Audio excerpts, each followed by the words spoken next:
Hey guys, so ever since the Supreme Court decision regarding same-sex marriage, people have been getting in kind of a tussle over the First Amendment and freedom of religion, and I'm here to explain why all of that is unnecessary.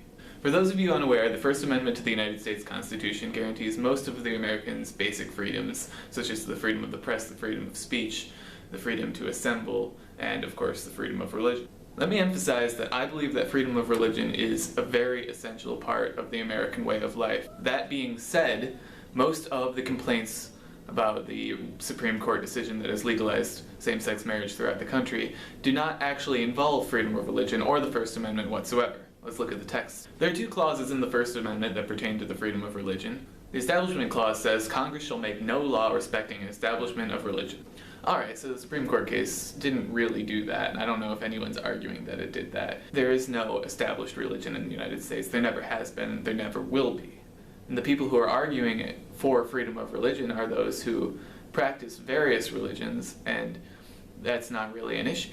The second clause is where it gets tricky. This is called the Free Exercise Clause, and it states that Congress shall make no law prohibiting the free exercise of any religion. Now, certain groups of people, mainly Christians in America, have viewed the recent Supreme Court decision as an attack on their freedoms.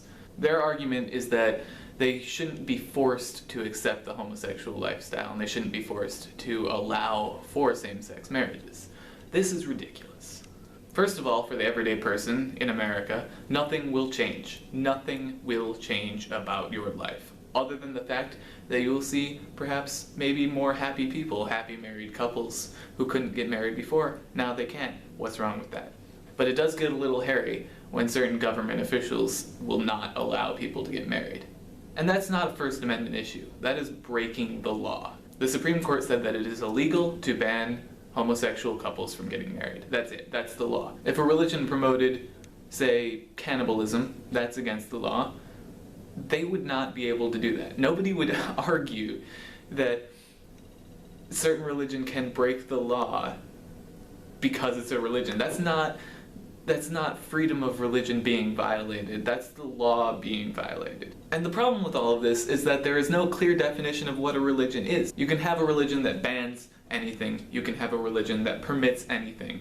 You can have a religion created by yourself for yourself, but that doesn't mean you can break the law. But all semantics aside, this whole situation is backwards to what the First Amendment was created for, which is to protect the people from being oppressed.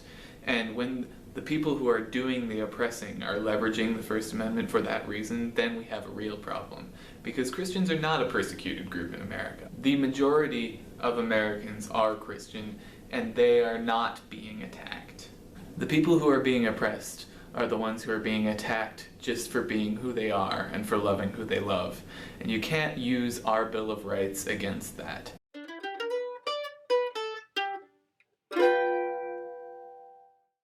As you may have noticed, I've moved out of my dorm room and into a practice room in the basement. I've done this because I now have a roommate and it's rather late.